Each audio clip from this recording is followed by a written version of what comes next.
Radio with Phil Williams. It's hard to go wrong when you're on the right side. Rightside Radio. Solid, conservative, and just plain right.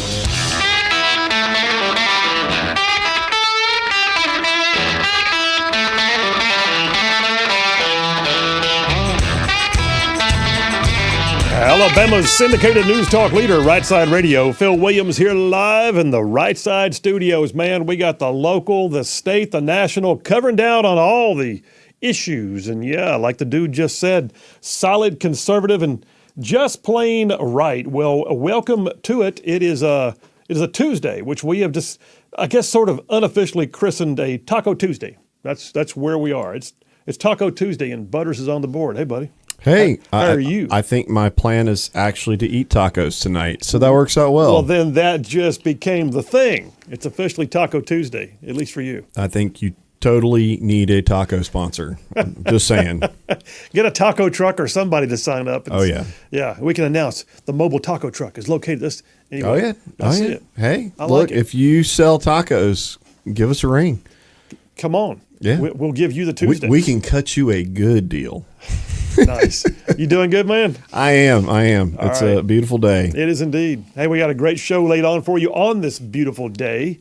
By the way, I got to come out the gate with an apology. Yesterday, I was supposed to do some fussing. I was supposed to do some like bragging kind of fussing over the final outcome of the NCAA Pick'em contest. John from Huntsville won it. I'll fuss over him a little bit later.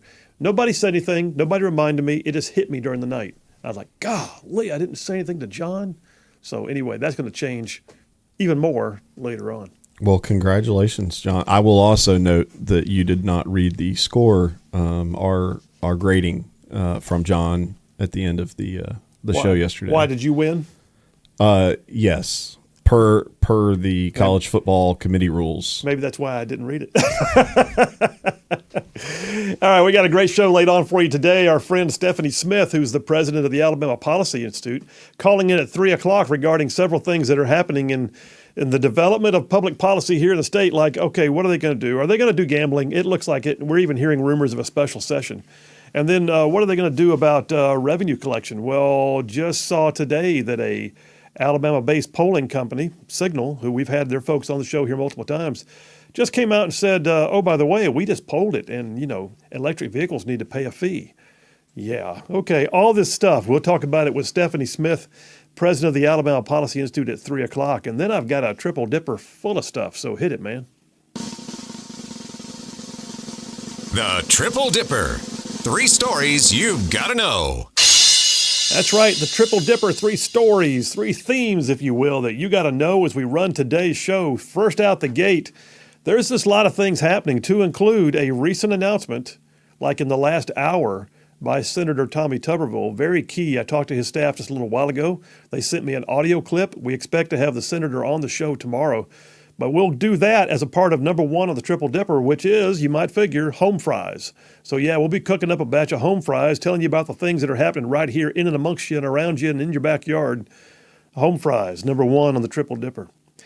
Number 2, so how did I come across this? I don't remember what sparked this particular dipper, but I'm calling it the feckless dictator. I saw something that made me think, oh, dictatorships. But what if they're a dictator who's also feckless and weak? Well, you can be a dictator and still be weak as all get out. So guess who that is? I'll talk about that in more detail as part of number 2, the feckless dictator on the Triple Dipper. And then number 3, it's amazing to me that some people just appear to want to live offended. Just living offended. Like, I'm offended at the very fact that you breathe.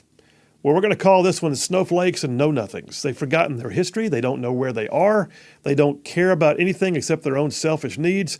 They cry. They need more. Yeah, snowflakes and know-nothings.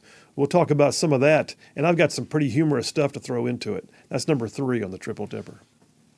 All right, so let me jump in here on my opening monologue. Sponsored for you, by the way, every single day by Southern Immediate Care. Southern Immediate Care, a chain of clinics that is covering a huge swath of our listening area. Southern Immediate Care. They are in Gadsden, Anniston, Atala, 5 locations around the Birmingham area, open 7 days a week. Y'all, they're awesome. And we're proud to have them as a sponsor of the daily Rightside Way monologue. All right, let me jump in here. So sports has always brought out a sort of a fevered pitch reaction from fans, right? I mean, all my life, I can remember key Iron Bowl games, crosstown rivalries, and certain plays and players. Sports is also typically a great unifier. In World War II, as so many athletes were shipped overseas that the owners of several Major League Baseball teams felt like they had to do something, they decided to form the All-American Girls Professional Baseball League. It was initially done as a moneymaker, but it soon became incredibly popular. You know why? Because it gave fans something to cheer about during a time of war. The All-American Girls League was so popular it carried on for 9 years after the end of the war. And there have been times, though, when certain athletes inspired people to do more, to be more, to try more.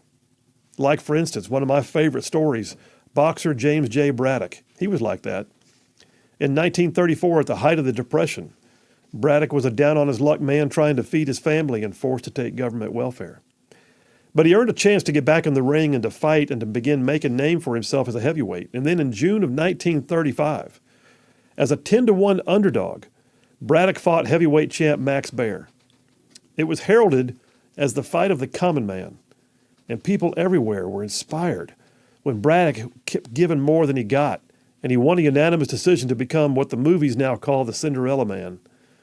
But even more so when Braddock took some of his winnings and repaid the welfare department for the money that he had drawn during his down days. Braddock went on to serve as an Army officer in the Pacific in World War II, and he became a successful businessman after the war. Yeah, athletes, they can inspire people. But then sometimes there's moments, too, when an athlete that we are already admiring for their skill on the field or in the arena just steps up and shows us that they are far more than an athlete.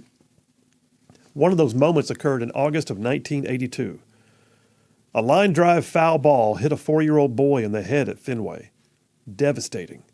Future Baseball Hall of Famer Jim Rice, he was playing for the Red Sox that day. He saw the boy go down. He realized in a flash it was going to take the EMTs way too long to arrive, and so he cut through the crowd, jumped over the wall. He didn't hesitate. He sprang from the dugout. He scooped up the boy. He personally carried him back to the Red Sox dugout and laid him on the dugout floor, and the Red Sox medical team began to treat him. When the boy arrived at the hospital 30 minutes later, doctors said without a doubt that Jim's prompt actions had saved the boy's life. Jim Rice returned to the game in a blood-stained uniform. Some have called it his real red badge of courage. But it didn't stop there. After visiting the boy in the hospital and realizing the family was of modest means, he stopped by the business office and he instructed that the bill be sent to him. The boy's name was Jonathan, and the next year, fully recovered, Jonathan came and threw out the first ball of the 1983 season. And I got to watch a video recently when Jim Rice and Jonathan, who is now fully grown, healthy, and a dad, talked together about it. And Jonathan claims that even though he doesn't remember anything about the event, that his memory is gone, that he knows he owes his life to Jim Rice. Yeah, athletes, they can inspire, they can encourage, and they can also be there for you because they're more than just athletes. Sometimes they're actually people, real people. Good people. But there are also times, though, when sports becomes a center of controversy, unfortunately. Say what you want about the NCAA FBS playoffs, but there are folks who can't wrap their heads around it. It's just wins and losses if you get down to it. And if sports does anything, though, it's designed to teach us about the ability to win with class and to lose with grace. But sometimes, in and around sports, things just get a little bit on the stupid side. Like when the Washington Redskins, after years of not offending anyone, suddenly were offending everyone. They had to change their name. And for a whole season, they went without a name at all. They were just simply referred to as the Washington Football Team, kind of like the artist formerly known as Prince. Now the Washington Commanders is their name. But perhaps one of the most ridiculous moments I've seen in modern history came last week when a young 9-year-old fan of the Kansas City Chiefs was accused of being racist by a sports podcast called Deadspin. The young boy was decked out at a recent game in full Chiefs regalia. He had on his favorite jersey. He had on a feathered headdress. And the fellas at Deadspin, though, they thought they would get one over on folks and use the magic crutch of racism to get some clickbait. So they accused a 9-year-old of being a white supremacist because he had what they called a black face. You see, the kid's face was painted black, but in reality, it was only on one side. It was half black and half red because those are the colors of the Kansas City Chiefs. So then some have tried to crawfish a bit. Since the blackface accusation wouldn't stick, they tried to make hay out of him wearing a Native American headdress. It's just plain old cultural appropriation, except that his parents let it be known that he is of Native American heritage. Listen, I don't care what the haters are going to use. I don't know when they're going to use it next. But the fact is that was inappropriate to begin with. Did anyone really believe that a 9-year-old was going to begin coming to a public venue with the intent of putting on a racist presentation? No. He was there solely for the magical moment that every kid has when they get to dress up to support their team, wear their favorite jersey, paint their face, eat junk food, and yell and carry on at the All-American pastime. I'll be honest with you, I'm ready for sports just to be sports. Pure and simple, unadulterated, good times under the lights, breezes and popcorn and highs and lows of winning and losing. Sports is still a great unifier. It's still a great distraction from all the junk of the regular world. It's a place where super people do mythical things and fans call out their names loudly and cheer wildly. And it's sort of like what James Earl Jones's character Terrence Mann said in the movie Field of Dreams. In James Earl Jones's perfect baritone voice, he said this. You ready? He said, quote, "They'll walk out to the bleachers. They'll sit in shirt sleeves on a perfect afternoon. They'll find they have reserved seats somewhere along one of the baselines where they sat when they were children and cheered their heroes, and they'll watch the game, and it'll be as if they dipped themselves in magic waters. The memories will be so thick they'll have to brush them away from their faces. People will come, Ray. The one constant through all the years, Ray, has been baseball. America has been rolled by like an army of steamrollers. It's been erased like a blackboard, rebuilt and erased again, but baseball has marked the time. This field, this game, it's part of our past, Ray. It reminds us of all that was once good and it could be again. People will come, Ray. People will most definitely come." I agree. I think that sports is still the great unifier, and we have to remove the junk from it and let it be the game that it's supposed to be. The thing that draws people together, makes them cheer wildly, gives them memories they want to keep. I say play ball. And that's a wrap for the Right Side Way. Well, there you have it. It's just amazing how often sports can get just distorted with the grief of the world. And, it doesn't need to happen.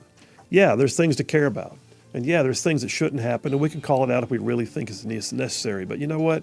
Just finding reasons to poke holes in the joy of being a fan of sports, let it go, man. Play ball. Good sports. Phil Williams, Right Side Radio. Y'all stay tuned. We will be right back.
are back. Phil Williams, Rightside Radio. Solid, conservative, and just plain right. So, wow, good doings. That one got a few text messages. We'll check those out here in 1 second. Text lines are indeed open. 833-687-4448. That's 833-68-RIGHT. And I have to go ahead now and eat some crow, sort of. I got so busy yesterday with our final dipper that I forgot to pause. So I'm going to do it right out the gate so I don't forget today. So we had the college pick'em contest, right? Butters is well aware. We did the NCAA pick'em contest. Boomer's the one who set it up for us. A bunch of y'all chimed in.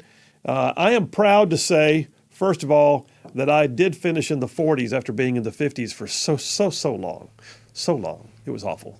I was in like beyond 50% purgatory for the longest time. Do you get a participation trophy for that?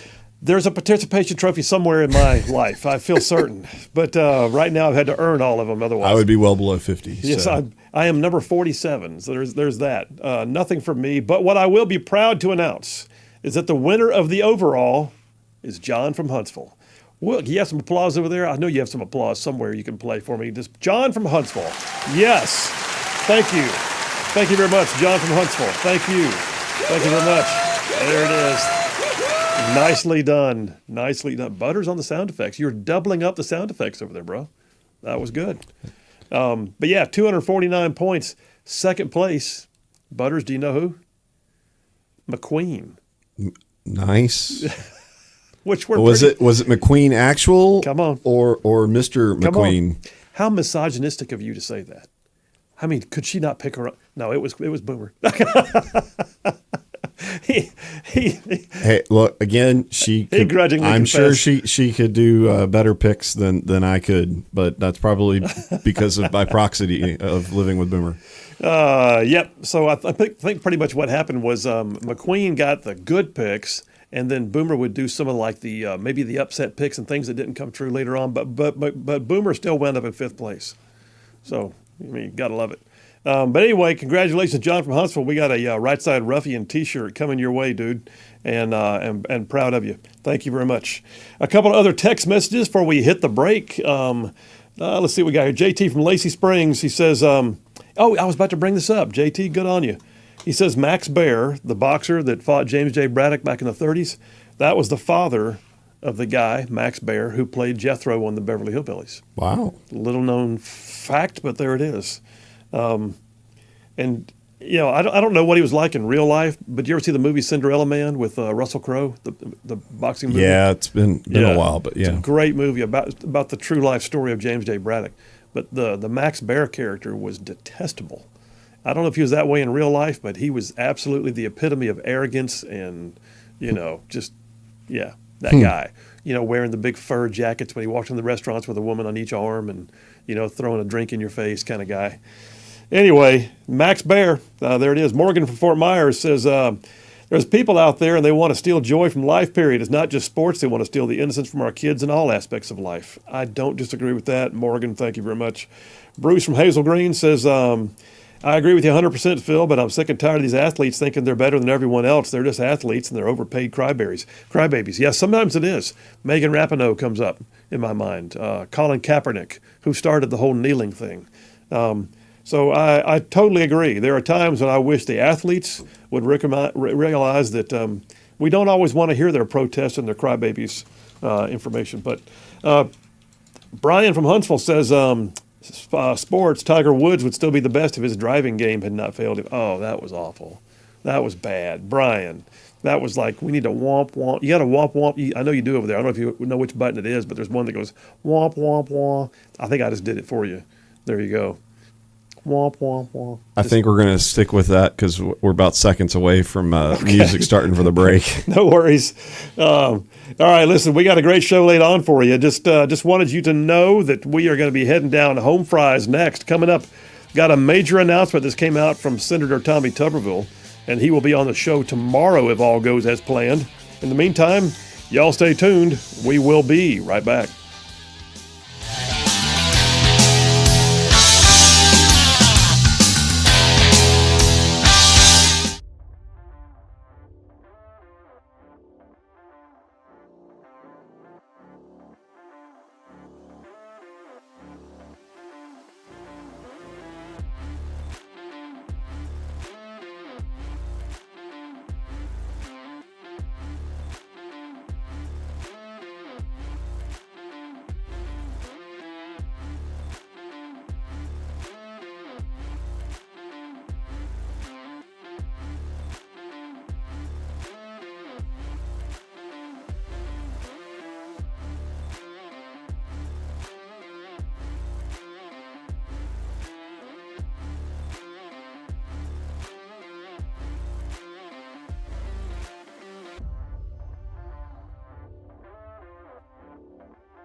Radio, solid conservative, just plain right.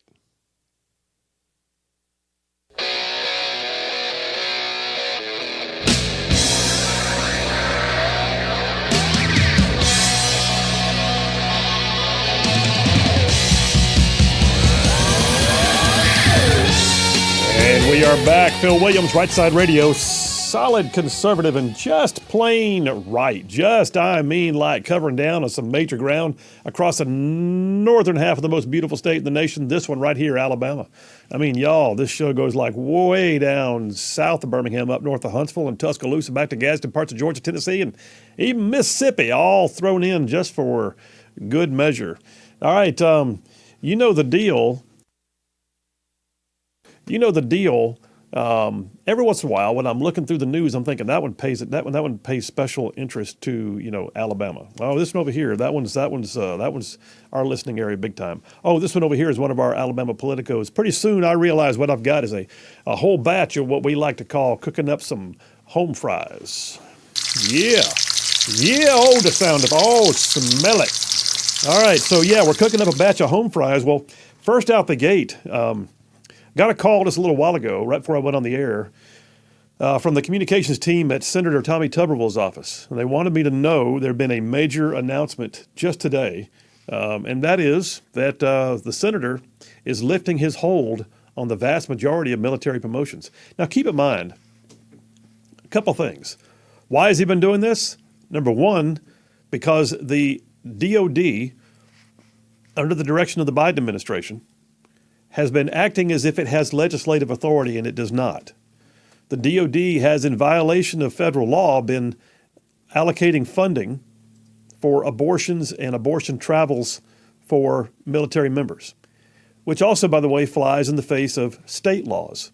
So if you've got people stationed in, say, Alabama, at one of our military installations, and they decide they want an abortion, the U.S. military has been saying, that's okay, we'll get you there. That silly state of Alabama has a state law. We won't.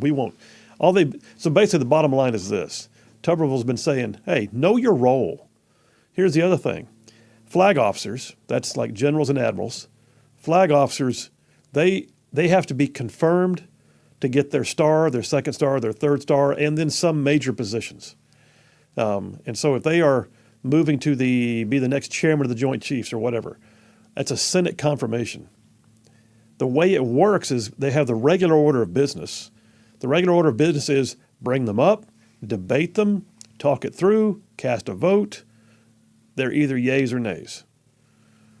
Once they count the yays and the nays, you know where you stand. You're either confirmed or you're not. The Senate very often doesn't do that. A lot of times they'll package them up and they'll have maybe 15 or 20 at a time. And they'll bring them in and somebody will make a motion to dispense with the regular order of business to be allowed to take these bills up in their entirety as a package. And they'll pass 20 of them at a time, by unanimous consent. Bada bing. No debate. And granted, part of it is because they're trusting the military to pick the ones they want. All right. Tuberville, though, took advantage of a rule that Democrats have used multiple times, although Tuberville hung on to it longer than most. He said, you know what? I am not going to agree, because all it takes is one senator can say, I refuse to concur with dispensing with the regular order of business. And so he said, no, you can still confirm them, but you got to do them one at a time. Well, Schumer will have none of it. Schumer didn't like being bossed around. Schumer thought that it was, an opportunity for him to try and point out, conservative values, like it was something wrong. And so Schumer refused to do it. He wound up having to do a few, and he did. Notice you have a new chairman of the Joint Chiefs. Oh, my gosh, how can that be? Because Schumer did it like he was supposed to. Anyway, as of today, what we understand is Senator Tuberville has agreed that because the House was able to pass a National Defense Authorization Act, the budget for the military, the NDAA, with a provision in it that says we will not use federal funds for abortions and will rescind that policy. Since the House is sending that up to the Senate for debate, even though Schumer is probably not going to take it up, Tuberville said that he's willing to go ahead and lift his hold on everything but 4 stars. His thoughts were, if you're a 4-star flag officer, we still need to talk about you. In the meantime, all the 1 stars, 2s, and 3s, and certain key positions are going to be allowed to go through in the regular order of business, or excuse me, by dispensing the regular order and doing it in a hurry. Tuberville made a statement at an ad hoc press conference. I saw a video clip of it. It was actually taken like he was walking to his car, and he stopped and he talked to the press.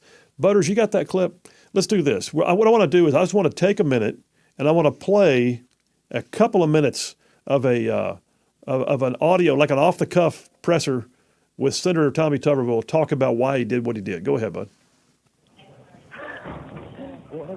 We just came to a conclusion, all of us are against a rule change in the Senate, okay? We're all against it. Now, it's been a long fight. We fought hard. We did the right thing for the unborn and for our military, fighting back against executive overreach and an abortion policy that's not legal. That being said, Senator Schumer changed the rules on NDAA. And when you change the rules, it's hard to beat somebody. I'd have loved to have 5 downs in football instead of 4, but you can't do it. It's got to be fair for everybody. So, that being said, I'm not going to hold the promotions of these people any longer. We just released them. Everybody, I think about 440 of them, everybody but the 10 or 11 4-stars. Okay, those will continue to have a hold, and we're going to ask Senator Schumer to bring up one at a time. I think where our military is today, our top leaders need to be vetted, just like everybody else. Need to be vetted. We need to know who they are and why they're making all the decisions of our military.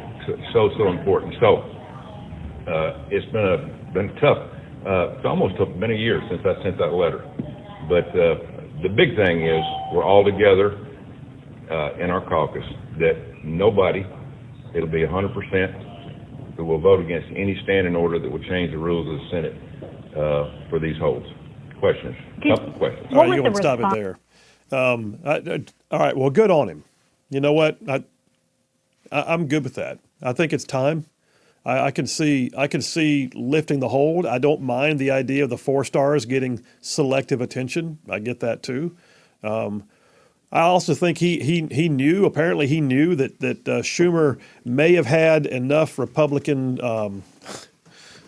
Well, I know he did. He had a number of Republicans who were willing to vote against their own caucus and change the rules to get around Tuberville, and Tuberville was not going to split his own caucus that way. So good on him, and I appreciate his stand so far. But there's your first round of home fries, is that right now, brand spanking new, right out the gate. That's a fresh audio clip that, for the most part, most of the world hadn't heard. You're hearing it probably for the first time here on Rightside today, and that is our U.S. Senator Tommy Tuberville from Alabama. He's made a heroic stand. I'll be honest. He was the Mr. Smith Goes to Washington guy for about the last year. His own caucus, for the most part, stood with him, although behind the scenes there were some who were saying, "Come on, man," and I think that some of those folks need to get a backbone. But what you saw for the last year, whether you totally agree with it or not, if you're a conservative, if you're a Republican, I hope you recognize that you had a U.S. senator.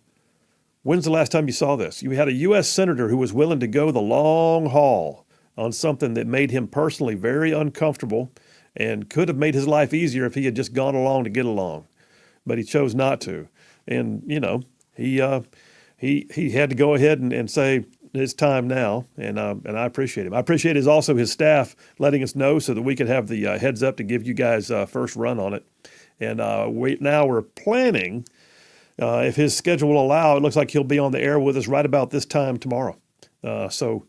Speaking of which, before I go to the break, I'll just tell you, so tomorrow's going to be interesting. So tomorrow I will be broadcasting remotely from Tuscaloosa, headed down there for the Alabama-based GOP primary debate.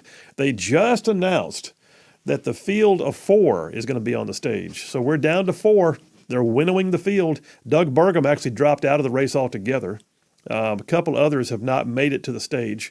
And then the ones that are going to be on stage tomorrow are, believe it or not, Chris Christie is still in the running, trying to figure that out. Vivek Ramaswamy Ron DeSantis and Nikki Haley will be on stage tomorrow night in Tuscaloosa.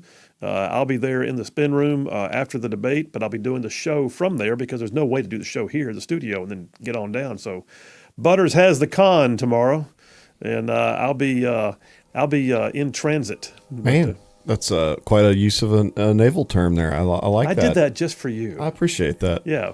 I'm going to be all up here all alone. Belay that order, seaman.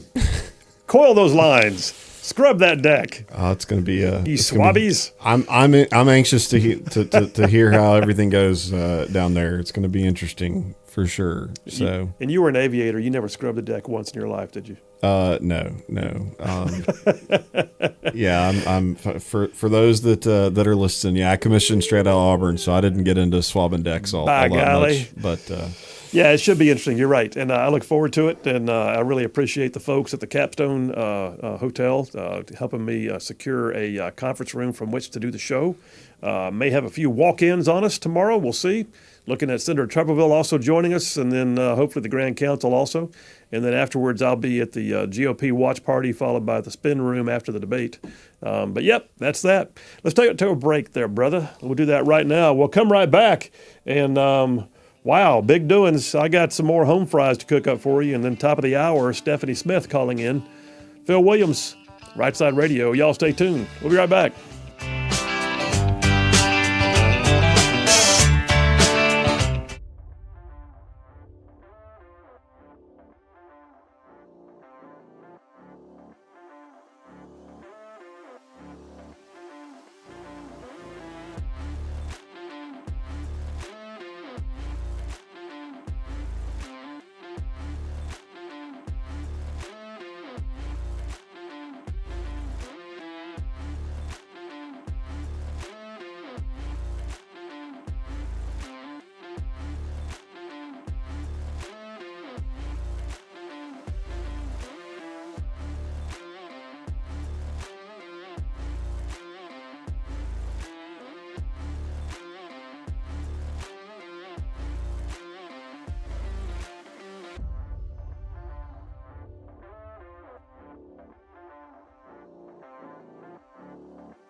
We are back. Phil Williams, Rightside Radio, solid conservative and just plain right, just like making common sense like a superpower.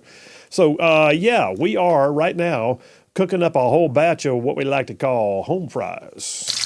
Oh yeah, just sizzling in the pan. So this is just like a series of stories that you find in and around your state, things that might matter to you, but they relate to where you are, and that's important. Like, for instance, the first story we had there, Senator Tommy Tuberville has had a pretty heroic stand, and Democrats hated it. They hated it, and some weak-kneed Republicans also hated it. Makes his life more difficult. Shut up.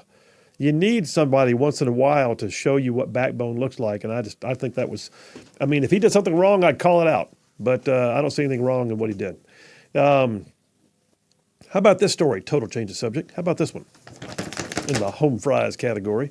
You may recall that last week or so, I did a story on EVs, electric vehicles, and the fact that there was a massive number of auto dealers who sent an open letter to the President of the United States asking him to please back off his EV mandates because it's crushing their souls right now. It's killing their bottom line. Well, it turns out a whole bunch of those were from Alabama. So you might want to know this. 1819 News has the story. It says electric vehicles are, quote, stacking up on our lots. And President Joe Biden should, quote, tap the brakes on the unrealistic government electric vehicle mandate. Wow. So 55 of the dealerships on that letter were from Alabama. Thousands of them total across the country. It says the letter asked Biden to, quote, slow down your proposed regulations mandating battery electric vehicle production and distribution. And then they go on to give some stats. And they talk about the fact that he's pushing for like 67% all electric by the year 2032. And they're like, what? But here's what they said. I thought this was pretty epic. Said, while the goals of the regulations are admirable, they require consumer acceptance to become a reality. With each passing day, it becomes more apparent that this attempted electric vehicle mandate is unrealistic based on current and forecasted customer demand. Already, electric vehicles are stacking up on our lots, which is the best indicator of customer demand in the marketplace. Totally well said. Biden's never run a business. He's never had to cut a paycheck, much less run an auto business. He has no idea what goes into manufacturing. He has no idea what goes into sales, retail sales, customer demand, trying to meet supply and demand, kind of in the middle where supply and demand complement each other. Anyway, it goes on from there, and I'll finish this up. It says, Mr. President, no government agency, no think tank, and no polling firm knows more about the automobile customer than us. Some customers are in the market for electric vehicles, and we're thrilled to sell them. But the majority of customers are simply not ready to make the change. They are concerned about EVs being unaffordable. Many do not have garages for home charging or easy access to public charging stations. Customers are also concerned about the loss of driving range in cold and hot weather. Some have long daily commutes and don't have the time to charge the batteries overnight. Truck buyers are especially put off by the dramatic loss of range when they're towing. And today's current technology is not adequate to support the needs of the majority of our consumers. That's the dealers saying that, y'all, of which 55 were from Alabama, a bunch from this listening area. I can just read off a few of them to you. Let me find a few that I know are in this listening area. Greenway Hyundai in the Shoals, Greenway Kia of the Shoals in River Chase, and Greenway Nissan of Florence. Sarah Hyundai, who else? Sarah Toyota of Birmingham, Sarah Toyota of Decatur, Sunny King Automotive Group, that's the Fords, Hondas, and Toyotas over in Anniston. Team One Chevrolet, and Team One Chrysler Dodge Jeep Ram of Gadsden, and Team One Hyundai of Gadsden. Toyota of the Shoals, University Kia. Anyway, there's probably more on this list, but the bottom line is you had a whole bunch, a plethora, a large amount of auto dealers saying, please stop the madness. So I'm shocked, Phil, that there's limits to how much the government can impact and drive an entire marketplace. I would have never thought that. Just when you get that false floor on the market, it's going to fall out eventually. God. I'm just saying. Actually, this might be a false ceiling. False ceiling, probably. Expectations way too high. Can't get there. Yeah, it's just ridiculous. Yeah, you can drive things in certain ways, but this is nuts. It is nuts, and I'm glad I've been wondering how long it would take for the auto industry to start calling them out. I'm surprised that it's the dealers first because the manufacturers are losing their shirt right now. What was it? Ford posted a $5.4 billion loss last quarter alone in their EVs. Yeah. You've got multiple, like I think you had GM and Toyota, I think it was, that were going to do a joint venture on a plant, and they canceled it. It's just that it's not there. You can't create a false market and expect it to be sustainable. And if I understand it correctly, too, they're also still coming off of COVID issues with the markup, issues and all that kind of Supply stuff. chain So it's jacked up. Yep. So it's all But I mean, I guess it is capitalism, and that it's hitting them in the wallet, and it pushes them to push back. Yeah, well, I said the other day, the market will self-correct eventually, and it's starting to do it now. And this is even with the government giving everybody a $7,500 incentive to go buy, and they still can't do it. It's not there yet. It can get there, but it's not there yet. Here's one for you. I don't know which one I want to go with here first. Let me do this. I'll do this one with about a minute left. I did not see this combination of terms on my bingo card for the day. Story from WHNT Channel 19 out of Huntsville. Black-owned family farms partner with Victoria's Secret for their cotton supplies. They can find a way to make it about race on everything, but apparently women's lingerie needs cotton grown by minority-owned farms for it to be the right kind of lingerie, I guess. There it is. And the owners of the farm, congratulations to them, though. The Bridgeforth Farms, they're a multi-generational family-owned business. The original great-grandfather was a freed slave in Limestone County. This is all honorable. I love the storyline. I think it's a great story. But here's his statement, Mr. Bridgeforth. He says, they want us to use, this is a Victoria's Secret, they want us to use regenerative ag practices and climate-smart practices when we're producing our cotton for them. So we have to be selective in the bales that meet their criteria.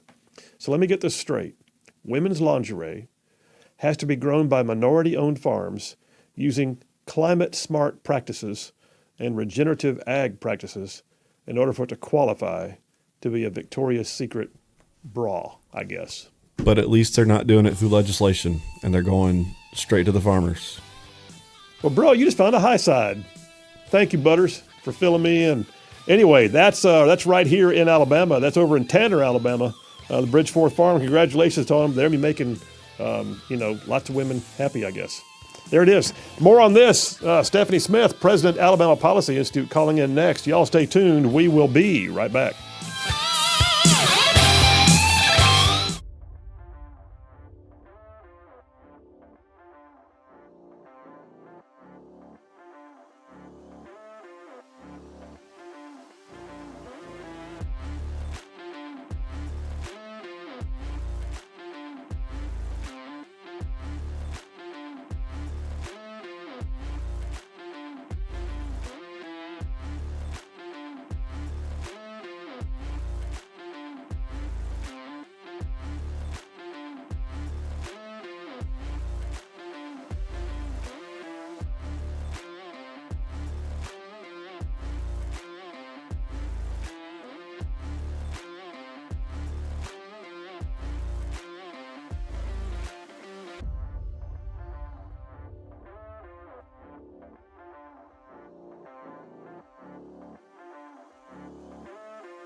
You're listening live to Rightside Radio with Phil Williams. It's hard to go wrong when you're on the right side.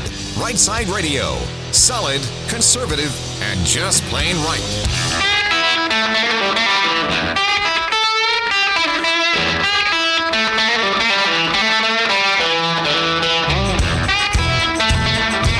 Alabama's syndicated news talk leader, Rightside Radio. Phil Williams here live in the Rightside studios. Man, we got the local, the state, the national, and even sometimes the international. And yeah, like the dude just said, solid, conservative, and just plain right. Welcome to hour number 2.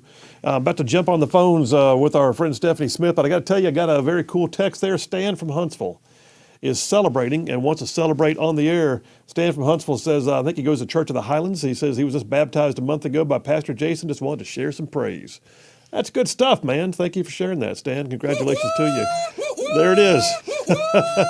Thank you, Butters. All right, let me jump on it. So our friend Stephanie Smith is the president of the Alabama Policy Institute. You can find them at alabamapolicy.org. I was proud to be on staff for a number of years with them. They do great work developing conservative policy positions and doing the research and advocacy necessary.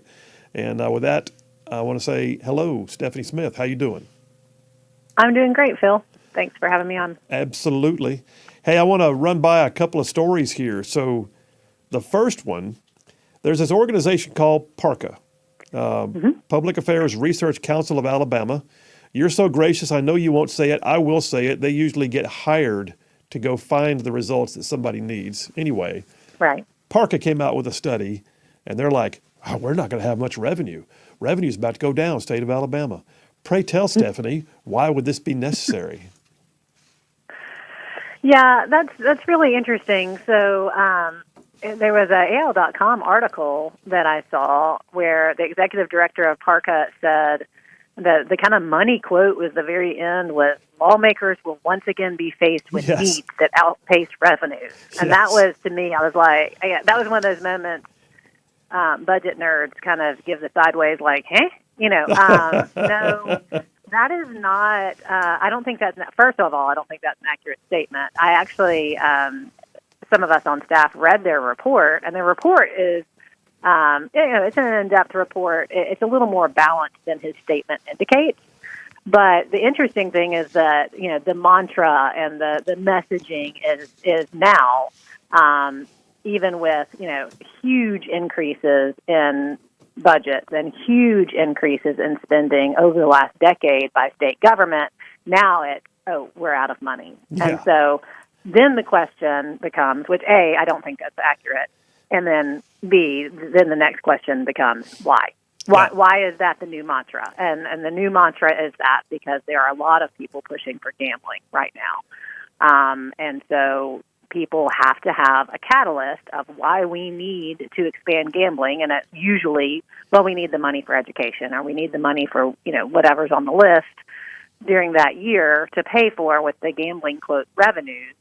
And so that's my guess of why we're suddenly out of money, even though education spending is up 86% over the last decade in the state of Alabama. Yeah, I'm going to add one more log to that fire. I think the combined mantra is going to be, well, you're saying you want to do more on the grocery tax, which will take money away from the kids. So the only thing we can do then is to find it somewhere else. So I see this as being a double-edged sword, and I agree with you.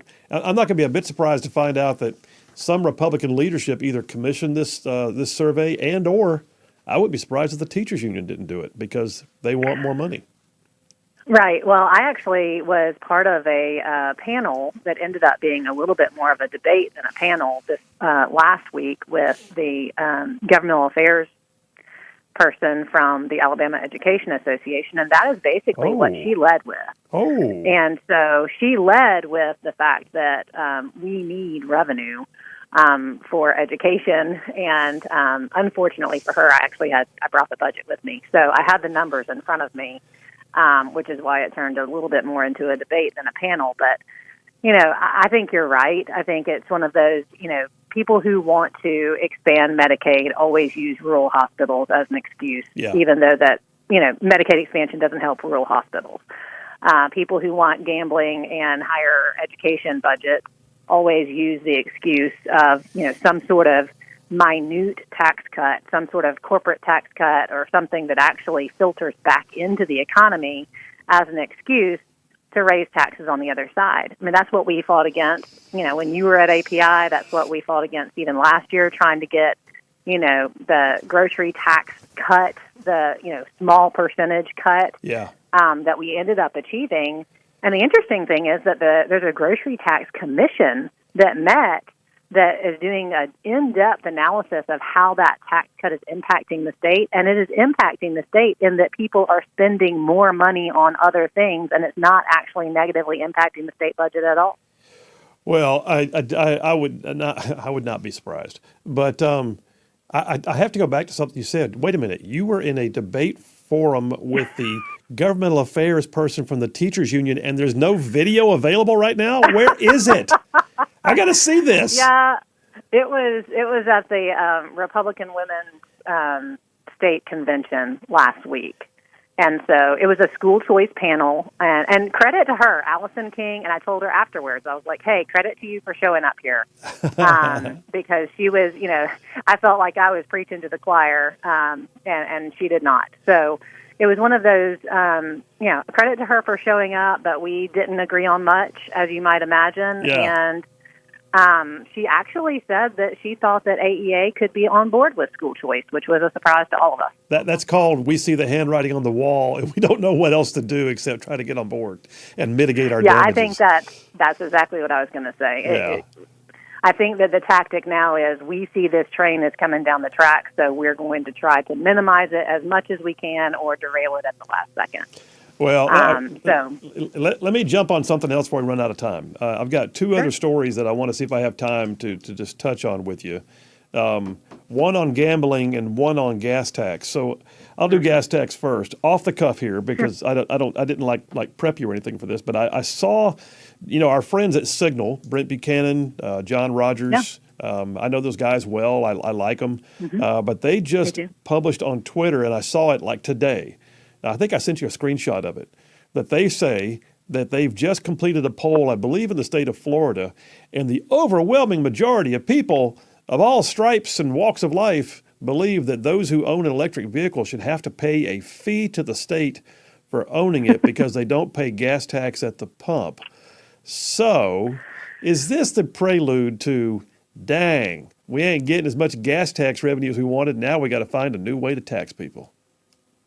There's always a new way to tax people. Tax them coming, tax them going, tax them for breathing. That's hilarious because, Florida's not Alabama, but they have so many, toll roads and other things in Florida. But that's kind of a different subject. But here's my thing on the electric vehicles. They cost a ton of money. It takes years to recoup your costs. But even if you make that personal decision that you're going to, have the electric vehicle, here's my question. At what point in American history did state government ever pay for gas stations to be established on every corner? Oh, man, you're going down that road. I know where you're going. Go ahead. So why is the state of Alabama and virtually every other state using state funds and taxpayer dollars through a grant program to establish plug-in stations, stations for electric vehicles, either at gas stations or at other locations, so that people who have electric vehicles can use those for free, or use those for and have a payment situation. But the question is, why is that a governmental function when it was never a governmental function to create gas stations at convenience? It's not. It's a classic example of state government being complicit with federal government attempting to gerrymander the markets and create a false market that is sooner or later, and really I think already sooner, is already happening. I just read a story before you came on the air earlier that the false market is beginning to self-correct. Consumers don't want the crap. I mean, they're not ready for it yet. You're finding a niche market as opposed to an overwhelming market. And what you just described is an abuse to me of the opportunity to use tax dollars for things that the free market would not normally sustain. That's right. And so if there is a market for electric vehicles, then that will generate itself. And if there is enough of a market right. for the vehicles, that will create a market for charging the vehicles. But creating these false charging, using taxpayer dollars to make charging stations for something that people don't want and then taxing them on both ends of it is about the most bureaucratic thing that I can think of. Yeah. Well, listen, here with about 2.5, 3 minutes left, story on Yellowhammer News yesterday. You and I have talked about this before, but the headline, Grayson Everett wrote it, the headline is Alabama feeling lucky about gaming in 2024? What are you hearing with your ear to the ground? I mean, they're coming after it. I know they are. What do you think? What are you hearing? Yeah, I'm hearing that it's going to be a different bill than what we have seen before. All right. There is a chance that they are not going to try to pick winners and losers on the front end, which is interesting. Whoop, whoop. Because I'm not sure that they're going to be able to get that passed, because those who have been illegally operating and have the brick and mortar illegal operations are clearly going to want, the benefit of that. Whether or not it's an actual bid process or a fair process remains to be seen. But here's the messaging strategy on this, and I have some trouble with it. The messaging strategy is it's everywhere illegally, so let's legalize it. Yeah. And that doesn't pass the logic test. No, it doesn't. For any illegal activity, legalizing it does not minimize it. No. It increases it. It absolutely increases and so it. It's embarrassing. The idea that it's everywhere, we should legalize it, is nonsensical. It's everywhere. We should enforce it. And if we can't enforce it for some reason, we need to increase the enforceability. Well, you make the point that I made the other day exactly. That one of the quotes was, we need to legalize it so that we can regulate it and tax it. Well, the laws technically are a form of regulation. So how about you just upfund the Attorney General's office and let him do his job? Right. That's all you got to do. Absolutely. And if people are doing it, if people have illegal gambling operations and just treat the misdemeanor fine as a cost of doing business, that is an indicator that it needs to be a higher fine and or a felony. Well, not an indicator that we need to make sure they can stay in business. And I want to know about these legislators who have been touring the illegal gaming facilities. They say that in their articles. We've toured a number of illegal gaming facilities and we see what's happening. I'm like, well, did you tell law enforcement? Did you identify yourselves? Or did you just spin the dials a few times and see what you could get and then walk out the door and write an article? I don't know. I was actually told that in a couple of instances they took law enforcement with them. Oh my gosh. That's like a whole different conversation. Good Lord. That is a whole different conversation. All right, sister, we appreciate you. If people want to know more about the Policy Institute, tell them where they can find you and what you got going on. You can find us at alabamapolicy.org. All right. Stephanie Smith, president of API, we appreciate your time. Thanks so much. Thank you, Phil. Take care. All right. Take it to a break there, Butters, as we get the tone from the phone. We'll take the break. We'll come right back. I got a little bit more of home fries. I mean, listen, get you a second helping. We got all the home fries. Phil Williams, Rightside Radio. We'll be right back.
We are back. Phil Williams, Rightside Radio, solid conservative and just plain right, just making it cool to be a conservative. Let me see what I got here. We've been cooking up a batch of home fries right here in the studio. That's when we take stories that are certainly from around and about this area, right in our listening area around the state of Alabama, or things that impact Alabama. I got a number of text messages. I'll jump on those real quick before they get stale. By the way, Tom from Harvest said he tried to call in, but Tom, we had somebody on the line, so we couldn't just jump over there and get it. But he's concerned that we're not giving the full story on electric vehicles. So, okay, Tom, you are welcome to text me your thoughts or call it in later. Kimball from Harvest says taxing citizens coming and going, finding every which way to continuously bring in revenue to the state's coffers, searching every nook and cranny of the people's lives is an egregious form of tyranny. How oppressive. Said Reagan had it right when he said the purpose of government is to protect the people, not run their lives. Kimball from Harvest. Apparently out there in Harvest, they got a lot of thoughts about this EV tax stuff. I agree with you, though. Devin from Brownsboro says, Phil, just a quick question talking about Alabama finances. Says, my wife mentioned to me the other day she saw a story about Alabama beginning to send out rebate checks starting this month. I have not heard much about the financials in Alabama for a little while. I'm clueless as to whether it's fact or fiction. It is true. It is fact. They started going out last Friday, I believe.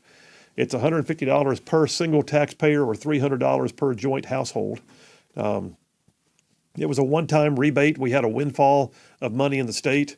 I really think that it would have been better suited if they'd done more what I call long-term tax relief, substantive tax, reform. But they chose to do one-time monies, and they're doing it right before Christmas. So a lot of houses are going to be getting those very soon. I think you said, did I see in here you said, maybe you did say he moved here? Anyway, bottom line is, Devin, they are coming out. Marcus from Huntsville. Alabama already charges people a tax to own an EV. Yes, they do, with the higher registration fees. They claim the EVs are heavier and tear up the road more than gas vehicles. The real reason is they feared losing money from the gas tax. I agree, but just you keep an eye on Marcus, because what's going to wind up happening is if the government's mandating, the higher percentage of gas vehicles and that mandate's allowed to stick, they're going to turn right around and they're going to slap another fee on it. You wait and see. What else we got here? Brian from Decatur says, caught your show late today. Not sure how Tuberville stood his ground. He still caved, just like all the other Republicans and politicians that appear strong at the beginning. What am I missing? Did the Democrats agree to the original terms? Well, Brian, look at it. He's been doing it for a year. And he's also got to the point now that members of his own caucus have left him. And he's got just enough who have gone over to Schumer, and they're about to change the rules on him and do it without him, whether he wants to or not. So he is willing to go ahead now and say, I'll lift my hold on the most of them. And I don't think Democrats got what they wanted. I think Democrats are still ticked. You spent a year with the Biden administration not getting its stuff done, and Tuberville making the point that one man can still make a difference. So I don't see that as being a loss. Donna from Hartsville says, this retired senior master sergeant has your back, sir. Thank you, Donna. I appreciate you. Thank you very much, and thanks for your service. We're going to wind up taking a break. I'm going to come back. I got to put a lid on home fries and get to the next segment, which is, I'm going to go ahead and skip forward to number 3. I'm going to be doing snowflakes and know-nothings, because I'm ready to kick off on that one. It's a hoot. We'll start off with that, but I'll finish up home fries when we get back from this break, to include, did we finally just see everybody get their medical marijuana licenses? I don't know. Third time's a charm? We'll see. And then State Senator Elliott says he's about to redo the way that the Alabama Archives and History Board is staffed or manned. Interesting. And then, wow, was there ever a shootout in downtown Birmingham? I'll tell you about that too. Phil Williams, Rightside Radio. A little more home fries. Y'all stay tuned. We'll be right back.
We are back. Phil Williams, Rightside Radio, solid, conservative, and just plain right. Just saving the world, one soundbite at a time, as we're covering down on some major ground across the northern half of the most beautiful state in the nation, Alabama.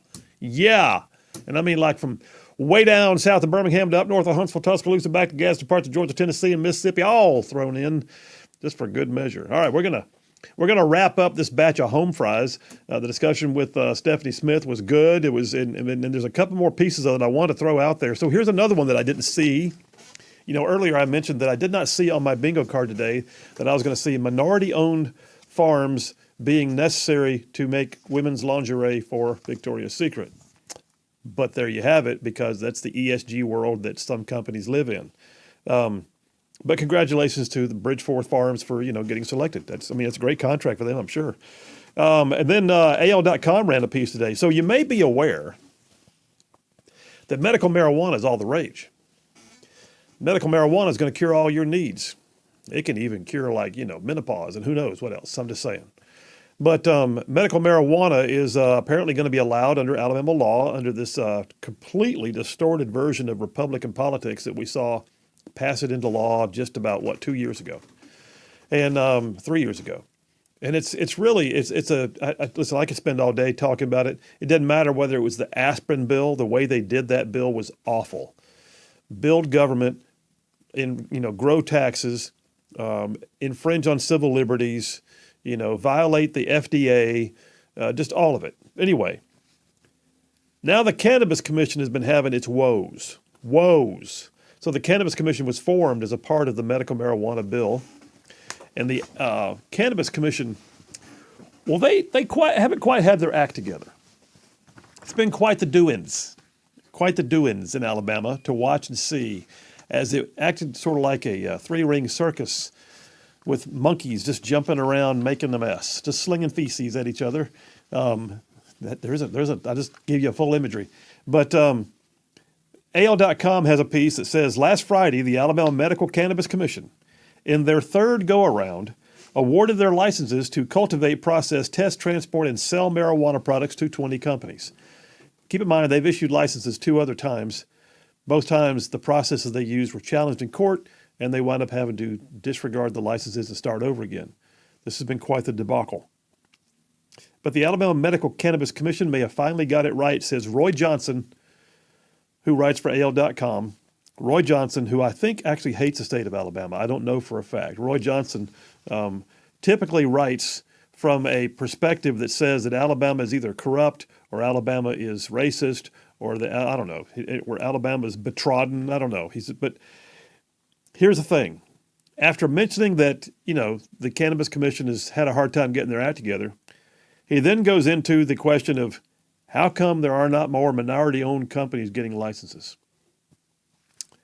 I don't know, Roy. Maybe they didn't apply. Maybe they didn't meet the standards. Is that possible? It's possible. I think it's more than possible. I think it's likely. But it doesn't mean anything, except he points out the law as passed by the Republican supermajority did require that at least a quarter of the awardees have to be 51% minority-owned, defined as African American, Native American, Hispanic, or of Asian descent. It's according to the law. But, he points out, says Roy, African American entrepreneurs account for less than 2% of the cannabis business owners in the nation. What if they're not applying? What do you do then? What if they're fly by night and they're like, or they have, not met the criteria in some other capacity? He says it's even worse than it was in 2017 when it was only 4.3% black ownership in cannabis companies. Okay, that's Roy Johnson's take. It's not about the Cannabis Commission. He also points out, here's the statement he makes: it's imperative that y'all, I'm telling you. He says it's imperative that minority firms not be left out of this new Oklahoma land rush or California gold rush. See, I told you, it's not about helping people. It's about the cannabis industry, which is a $1 billion industry, having more people. They don't want it legalized. All this stuff, well, you couldn't legalize it, so we had to do it by medical means. No, you didn't. Because the minute they legalize it and you can grow it in your own backyard, guess what? They lose their money because they can no longer have a constrained grip on the market. Think about this. When in the free market have you ever seen something where the state says, yeah, we're only going to give out 20 licenses in the whole state? I mean, come on. What other industry has that? I'm sorry, you're only allowed to have 15 grocery stores in the whole state. Yeah, there's a number of issues that's going on with that cannabis stuff. I've actually got a friend that's knee deep in the middle of all of that, and from the violation of Open Meetings Act. They had something like 6 hours of closed door discussion. I have no doubt. And then came out and basically said, all right, this is who's getting it, with zero public discussion as a board. And apparently those simple things. It was just like what we saw here in Gadsden. So just in the function of government. It's jackassery. Yeah. And then if you're going to, so if you're going to approve it and you're going to pass a law that authorizes it, why don't you just you've got to meet this standard and you're going to get a license? Why are we limiting it? That's exactly right. Because the reality is, if you don't get the best weed, you gotta know for a fact that you're getting a good competition. Run down the street and get the better weed from the other place. That's what that's the American way. That's just scratching the surface on what's going on with all of that. They don't want everybody having the munchies, I guess. The whole thing's a mess. It's an absolute mess. A couple more stories here for you, just so you know. By the way, I'm a longtime big fan of the Alabama State Archives. I will say, in general, I love the State Archives. What is that, in case you don't know? Right down in Montgomery, literally right next door to the state capitol, is this big, beautiful, regal building called the Alabama State Archives. It's basically our state museum. And it's where all the artifacts are kept. I mean, they have a staff of curators there who do an amazing job at curating Alabama's history. They have amazing museum quality displays and rooms you can walk through, and interactive displays for kids, school groups to go through. And then every once in a while, they get a little crazy. So most recently, they hosted their LGBTQ history luncheon at the Alabama State Archives using state tax dollars. Interesting. And then on top of that, I know for a fact that the drag queen who protested, I've forgotten his name, on the steps of the Capitol against Roy Moore some time back, they chose to go ahead and make a display of the drag queen's dress because it was significant to Alabama history. No, it wasn't. Well, State Senator Chris Elliott tried to get him on the show today, but he was otherwise detained. He's got a bill coming, and he says, we tried it in our special session. We didn't get it done, but we're going to rearrange the way that board gets its membership. He said, right now it's a self-perpetuating board that selects itself continuously, and that's not the way government should be run. They're looking at doing appointments by elected officials, so like the lieutenant governor would have one, the governor would have one, and they appoint these folks, and that's truthfully the way it's supposed to be.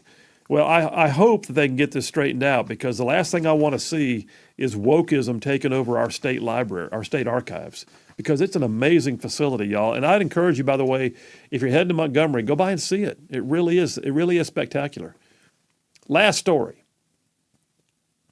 Told you before that Birmingham, the Birmingham area, has got to get its crime rate under control. I mean, it's bad. It's one of the highest per capita murder rates in the nation.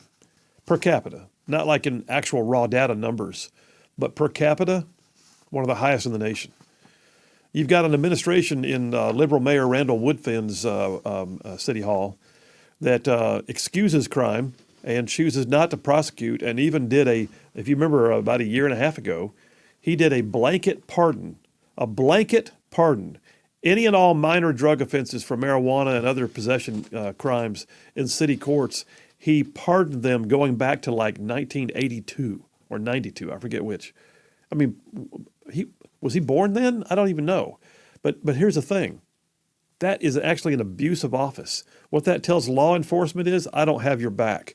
What that tells the DAs and the city officials who prosecute, I don't have your back. What he's basically saying is the criminal needs a little consideration here.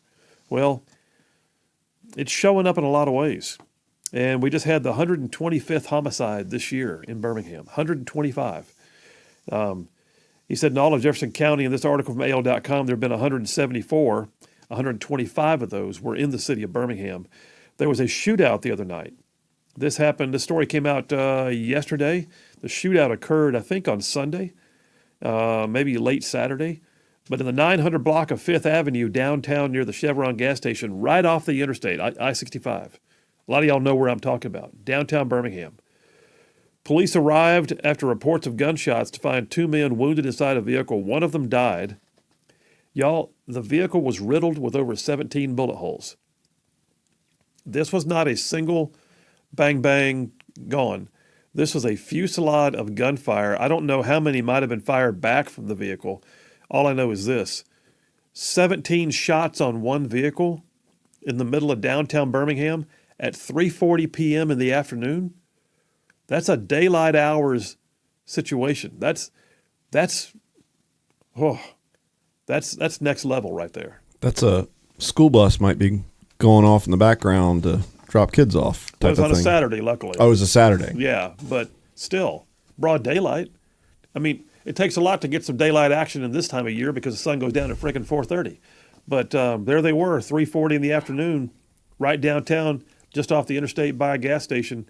2 men wounded in a vehicle, 17 bullet holes in the vehicle. 1 man died.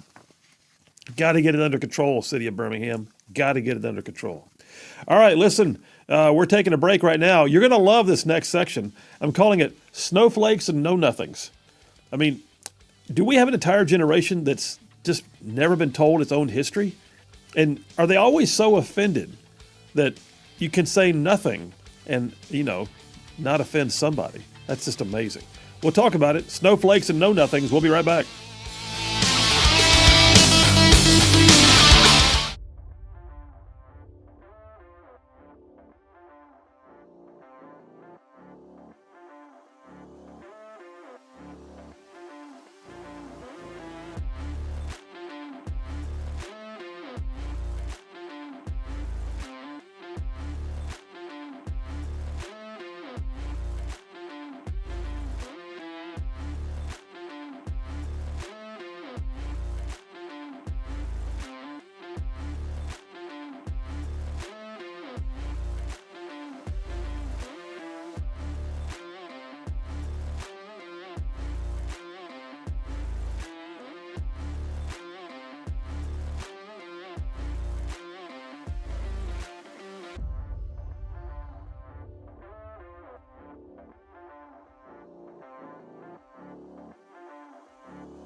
We are back. Phil Williams, Rightside Radio. Solid, conservative, and just plain right. Just, I mean, like making common sense like a superpower up in here.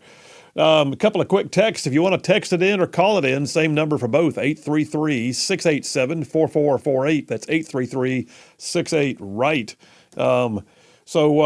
Badger from Athens says, an EV thought.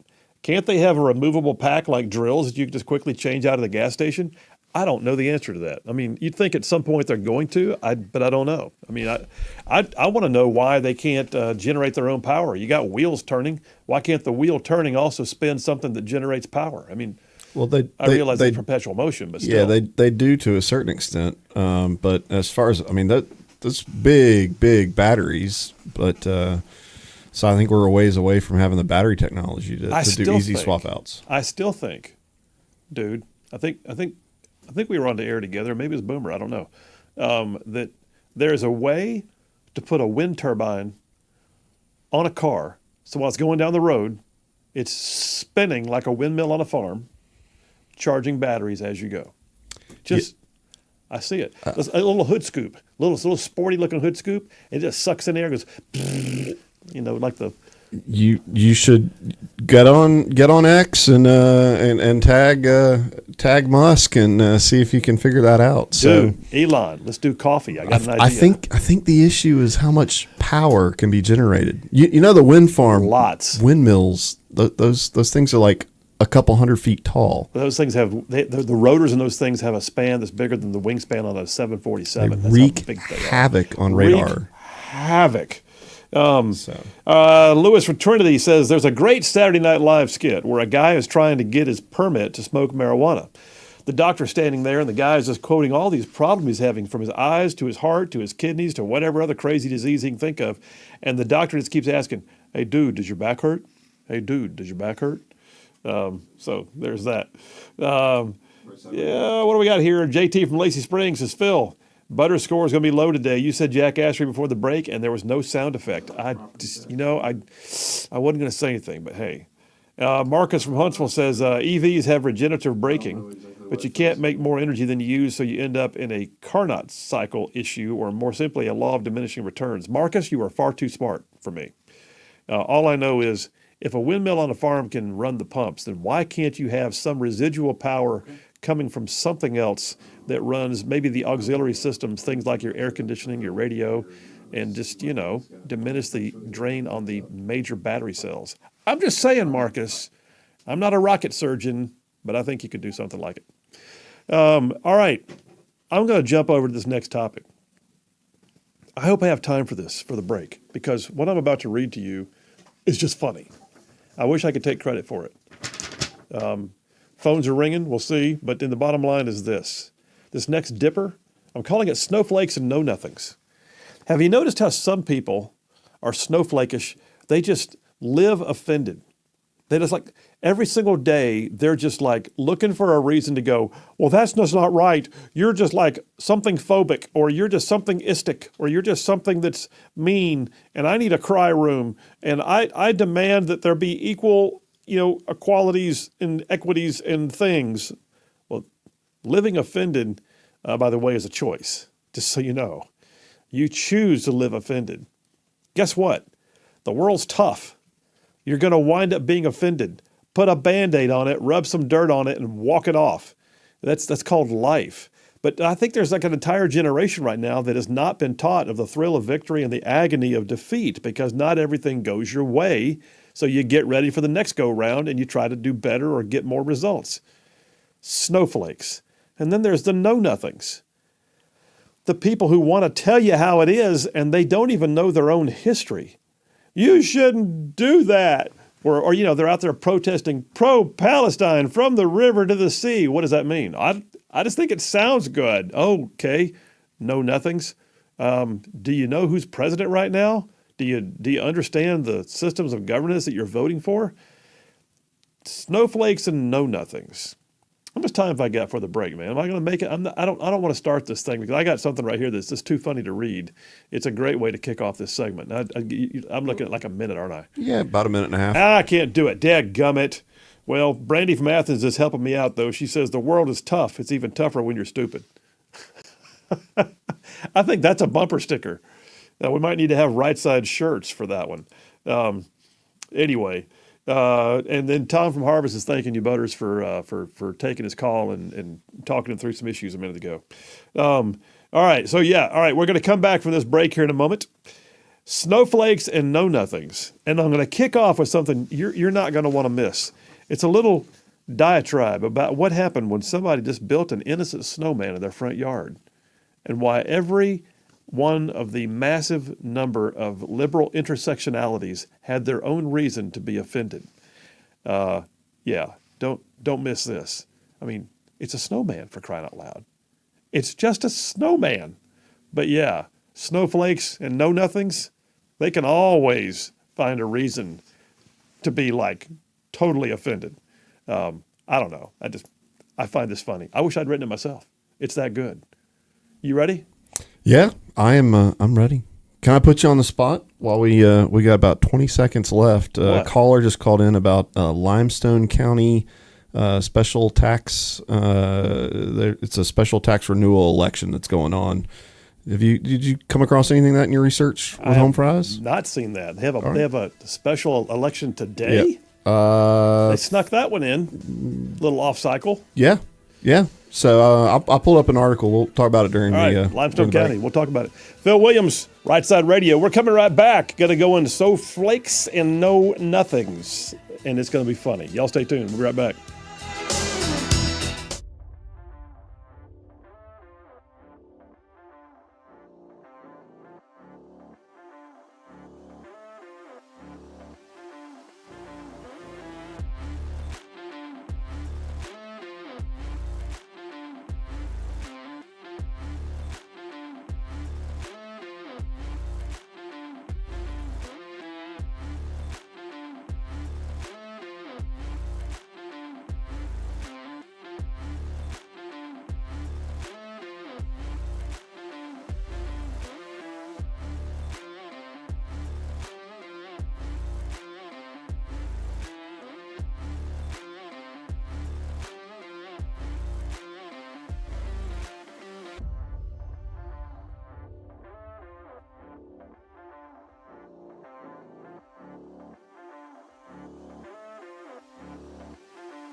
You're listening live to Rightside Radio with Phil Williams. It's hard to go wrong when you're on the right side.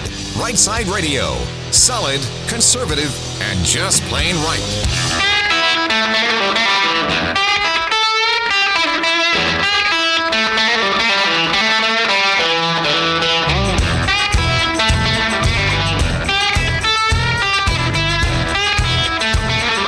Alabama's syndicated news talk leader, Rightside Radio. Phil Williams here live in the Rightside studios, man. We got the local, the state, the national, covering down on all of the issues. And yeah, like the dude just said, solid, conservative, and just plain right. Welcome to hour number 3. I'm going to jump right into this snowflakes and know-nothings. But first of all, Butters, you had something right before the top of the hour. So apparently Limestone County, I did not know this. Limestone County, you guys have a special tax election. Is that going on tonight, like today? Today's the voting for it? What's it for? Is it for a school tax renewal? Yeah, let's see here. I had an article that I pulled up here. Election is to renew a $3 million special district property tax. Oh, wow. So they have, okay, this happens a lot. An ad valorem tax is added locally a lot of times to, allegedly benefit education. And then it has to be renewed periodically. Yeah, renewed every 20 years. Yeah, so. Wow. The caller that called in said that it was all just kind of snuck in there. Oh, yeah, they do that all the time. That's what they do. Once they got the camel's nose under the tent, they don't try to advertise. Don't say much. Don't. And then what they do is they tell all the teachers union folks, go vote for it. We need that tax money, y'all. Need that tax money. So I'll tell you what. I'll just tell you right now. And I don't know all the details. I'm not going to try and tell you. But if you are against it, if you believe that the property taxes in Limestone County should be lowered at the local level, go vote no. If you really want to keep more property taxes in Limestone County, run down there and vote yes. But this is apparently a special election that is running right now, and you might want to double check on that on your way home. Run by there and cast a vote. Exercise your democratic freedoms. Yeah, this article says the Chamber of Commerce there says it makes up a substantial amount of revenue to support students and teachers. Well, see? It's for the childrens. Yeah, don't vote against the kids. Yeah. Speaking of kids, it's not all kids, actually. It's really not. I shouldn't say that. So I got an article here. Kid Rock. This whole section is called Snowflakes and Know-Nothings. So Kid Rock, earlier this year, had just had it with some stuff. And he decided he was going to run a special concert series this week, this past summer. He called it the No Snowflakes Summer Concerts. So Kid Rock, it says from Daily Wire here back in March, got everyone's attention when he shared news on his Instagram that he's going to be headlining several concerts as part of his No Snowflakes Summer Tour. It says the outspoken conservative singer recently slammed what he called dumb liberals when he said that he said had moved to red states and brought their politics with them. He mounted an effort himself to try and save Hank Williams' home place from being torn down. He says, we're sick of seeing history torn to the ground. Whether it be in the form of monuments, statues, now something so important here in Nashville like the former home of Hank Williams, Beechwood Hall it's called. Where does this end? And he says this, he goes, a lot of people say it, they say it under their breath, they're scared to say it out loud, so once again, I'll be the guy. He says they come here leaving those woke policies from those cities for better schools, lower taxes, and lower crime. But then we tell them to leave their politics back at the state line, and this is one more example. So snowflakes and know-nothings. People who think, well, it wasn't about the policies that I didn't like back home. It's about, we got to do things. But they don't recognize history. Did you just forget where you came from? Kid Rock makes the point. Did you just move here to get away from stuff only to want to bring it with you? Did you think you could pick and choose how much wokeness you could have in public policy? Or how about this? The people that live perpetually offended.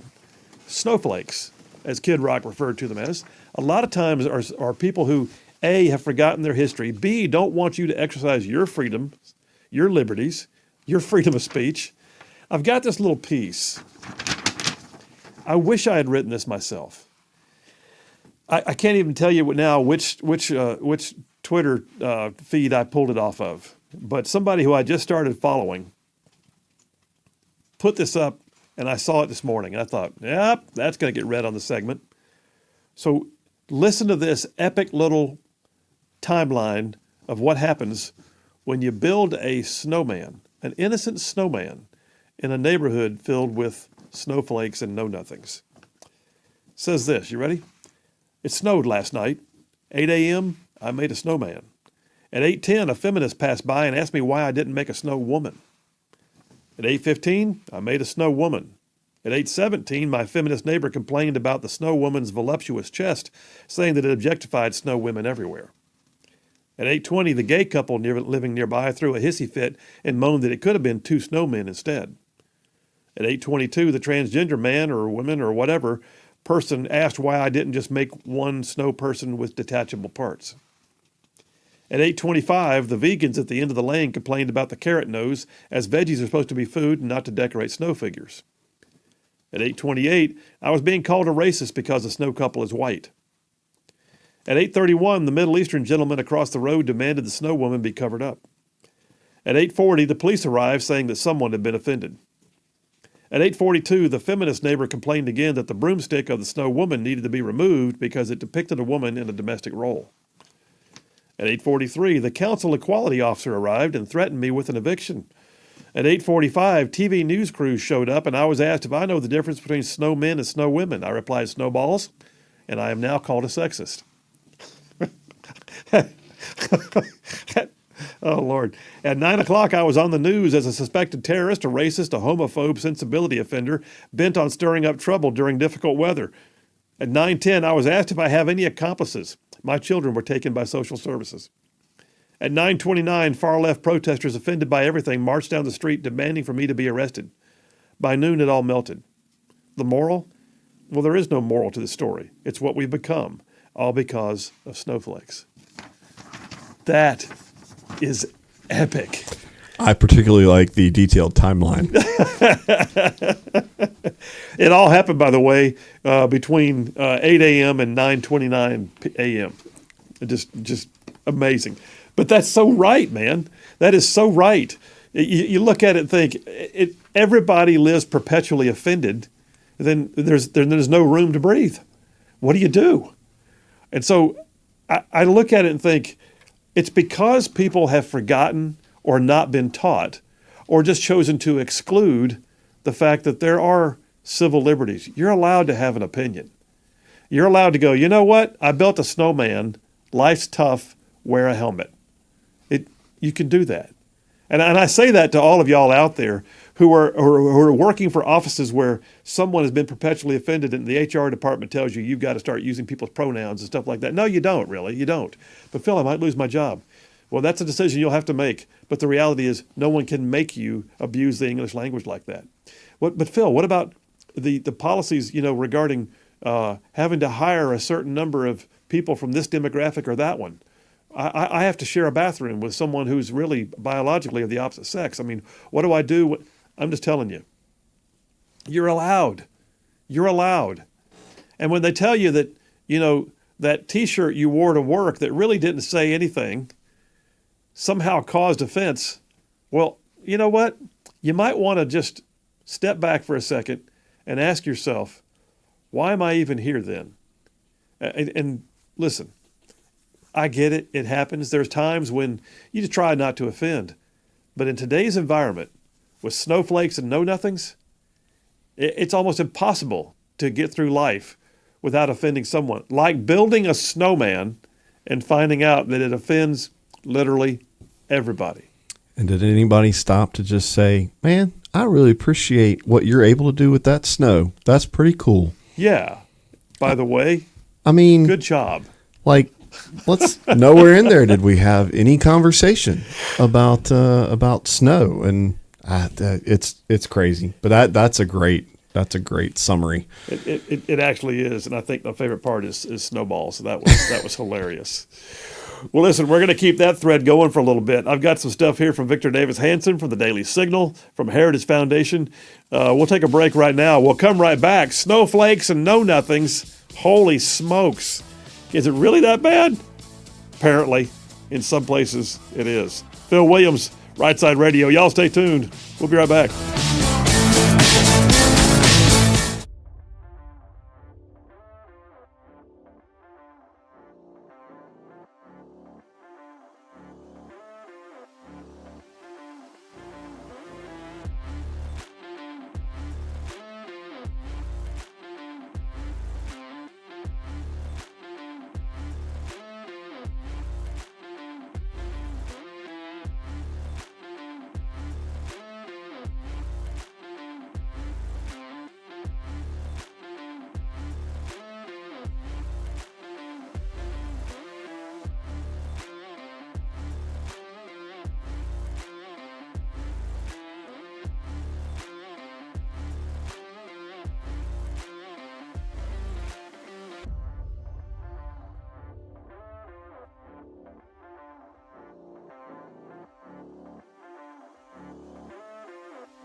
And we are back. Phil Williams, Rightside Radio. Solid conservative and just plain right. Just, I mean, like making it cool to be a conservative. Hey, let me tell you who else is pretty cool with what they do. Our friends at the Elm Foundation, ELM, Elm Foundation, based out of Huntsville. They're a 501c3 that is just doing some really cool stuff when it comes to getting people re-engaged with life. I mean, finding out that conservative principles like hard work and accountability and and having someone there to assist you, offering the hand up as opposed to the hand out, that's what the Elm Foundation does, and they're changing lives. I mean, I had them in my studio not long ago, did a great interview, just so impressed with what they do. And listen, what they're doing right now is truly making a difference in a lot of lives, and I would encourage you to check them out. Their website is Elm Foundation, ELMHSV, because they're in Huntsville, elmhsv.org. And this is the year end, all right? This is the end of the year when a lot of folks are doing their charitable giving, and you're maybe thinking, all right, I want to help something good, something meaningful. Well, I would just encourage you to check them out. That's the Elm Foundation at ELMHSV as in Victor.org. Great group. Love what they do. I got a caller on line one that I'll get real quick before it goes too far down the road. Is that Brian? Brian from Huntsville. How you doing, buddy? Doing well, and I love that last segment, whoever sent in about the building a snowman. And yeah, I don't know why we can't all build them together instead of trying to tear each other down for building them. But still, on the timeline, I think it was 0715. I think that's when Al Gore showed up because they had eyes of coal, and he had something to tear those down. And then by 8 o'clock, the snow woman with no hijab or no burqa ended up being beheaded. Oh, Lord. I'm sure there's at least one or two more that we can find that were offended somewhere in the mix. I'm sure. I'm sure. But the biggest point in everything is why can't we help people build things as opposed to tearing them down? Outstanding. Brian, thanks very much, man. Appreciate the call. Y'all have a good one. You too, buddy. I guess, really to answer his question is because there is a generation of people that have been raised to believe that they should be perpetually offended and they should cry and scream and have a fit when they don't get their way. And B, that's because many of those are also completely ignorant of their own history and their own civics and the value of where they live that gives them the freedom to actually be publicly offended. Because so much of the world is not allowed to be publicly offended.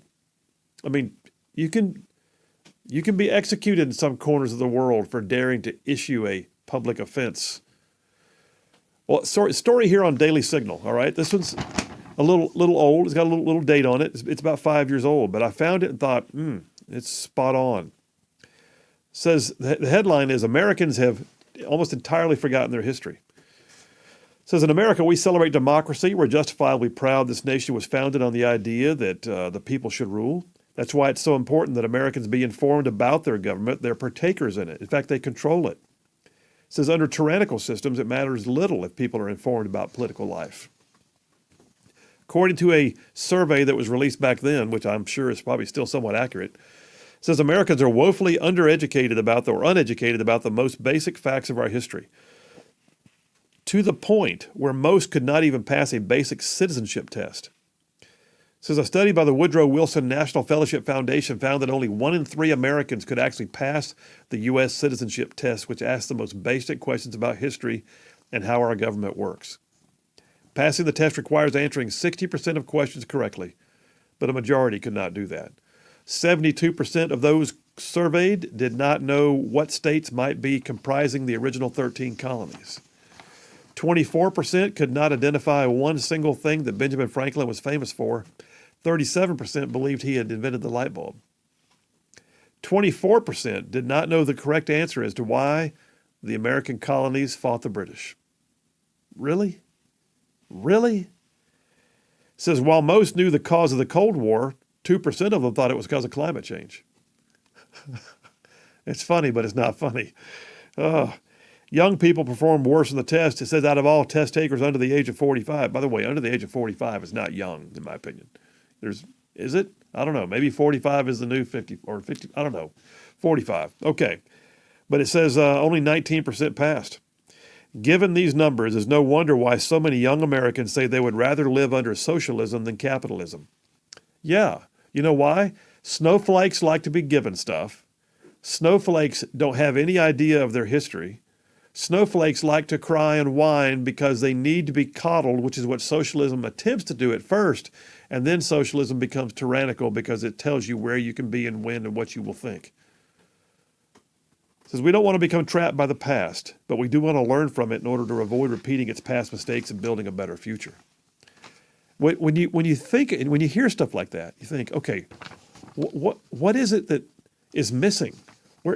Where is the where's the rub here? Well, when you've got people running school systems that do things like what I'm about to share with you, like how about this? There's a town about 30 miles from San Francisco. It's named Concord, which is, named after the Concord, Massachusetts, where the original shot heard around the world was fired. It says the school image there was the classic image of a Minuteman holding a rifle as a logo. You can see where this is going. Well, it's near San Francisco. The school board voted 4-1 in August of this year to replace that image with a bear. Cost the taxpayers $200,000 to change all the logos and everything else they've got. Fox News reports, according to Town Hall, that it partly was because showcasing a firearm was one of the concerns with the original mascot. They wanted a name that was also gender inclusive. Dr. Adam Clark, the feckless, my interpretation, the feckless superintendent of the district thought it was the right decision, quote, in response to all the mass shootings and killings of students on school campuses. After all, a male Minuteman soldier holding a rifle was not a symbol many of our students and staff felt created a welcoming environment. The rest of the article goes on to talk about what the Minuteman actually was. And experts saying things like, perhaps they would really be more comfortable with a hammer and sickle as their school symbol. Well, the Minutemen, obviously, if you're looking at history, were those who stood up when a shot was heard around the world that basically started the Revolutionary War, that founded this nation, that led to the change in the entire geopolitical landscape, not just in our country, but around the world. Think back to what the Minuteman stood for and what those men did and what they did against all odds, and how what they did was rescue an entire society from tyranny and taxation without representation and oppression by a government that was on foreign shores.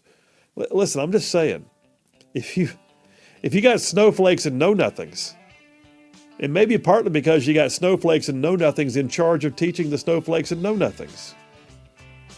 Well, it can get worse. It can get worse, y'all. When we come back, I'll kind of wrap it up with a piece from Victor Davis Hanson, one of the smartest guys who writes out there. I love his stuff. He says that we're on the verge of being what he calls Weimar America. Phil Williams, Rightside Radio. Y'all stay tuned. We'll be right back.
conservative, just plain right.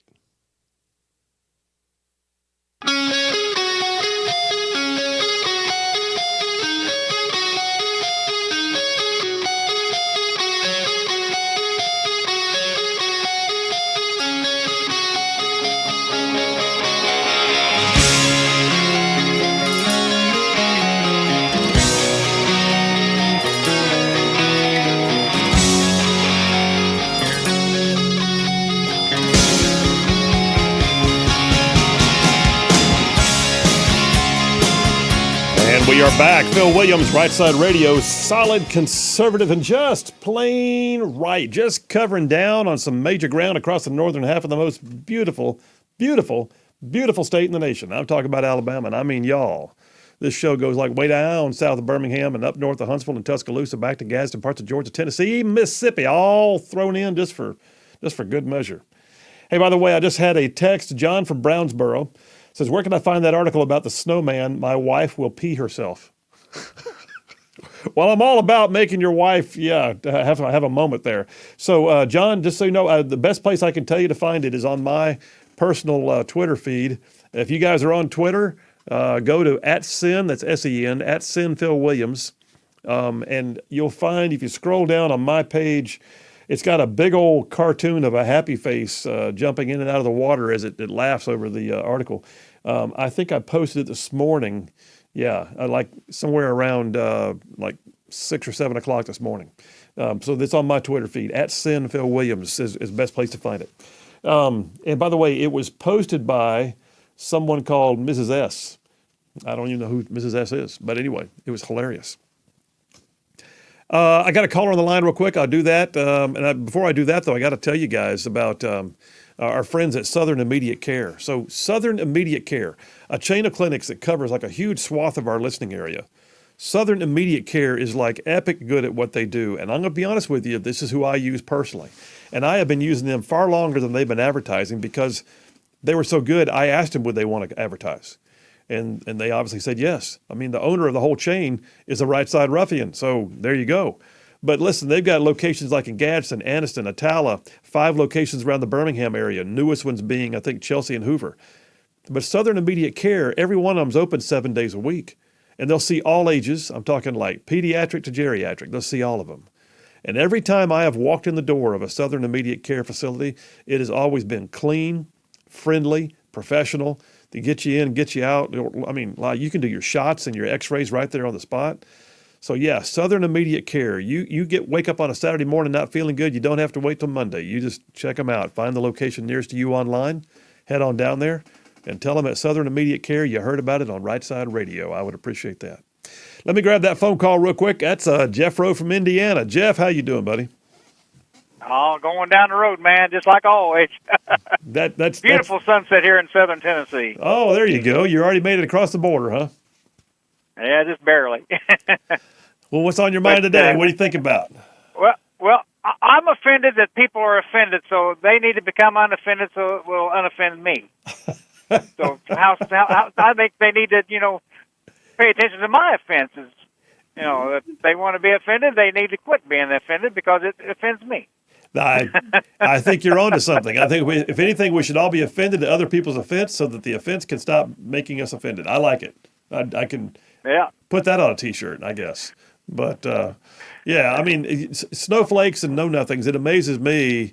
I mean, I'm looking at an article right here from Victor Davis Hanson, who basically says we better get a hold of some of this pretty soon because there's an entire culture out there that's forgotten history, and they're just walking into what he calls the Weimar America, meaning like Nazis are on the rise again. Yeah.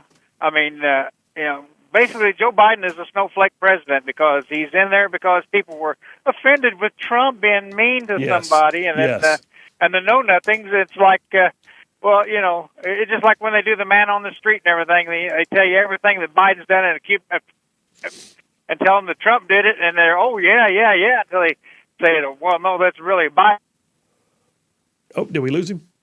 It's okay, I guess. Jeff, we lost you there for a second. But I think you were on the diatribe about snowflake president.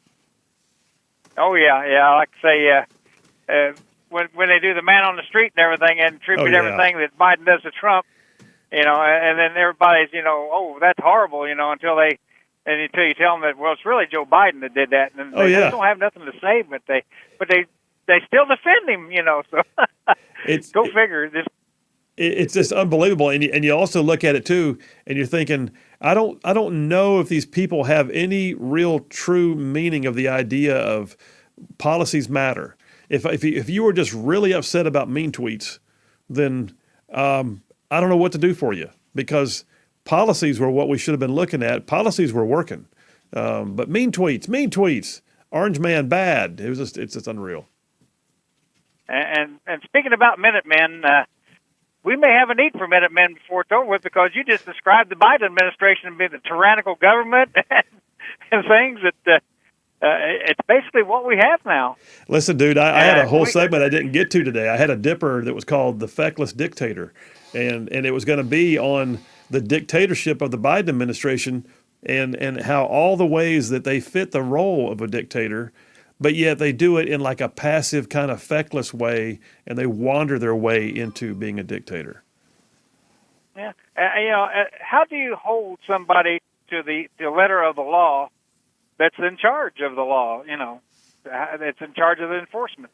Well, I don't know how you do that. Well, luckily, this little pesky thing we have called the Constitution is supposed to matter, and it's also why, if anything, if there's any one thing that McConnell did right, it was to get Trump's judicial appointees through the process, because the federal courts have been one of our saving graces, and the Supreme Court has been one of our saving graces in the last few years. Yeah, but when the executive branch who enforces the laws don't enforce the laws, how do you do that? Yeah. The Constitution means nothing. I don't argue the point. All right, man, be safe on the road, brother. Have a good one, Phil. You too, buddy. So finishing up this section on snowflakes and know-nothings, you got to look at what happens when someone becomes a liberal progressive. When they live offended, when they have no recall of history or civics, and they don't understand why those liberties really are important, and they're either A, willing to give them away, or B, demand that you give them away. Well, I got a piece here that came from the Heritage Foundation. I thought it was very apropos. And it says, it's titled, The Three Biggest Differences Between Conservatives and Progressives.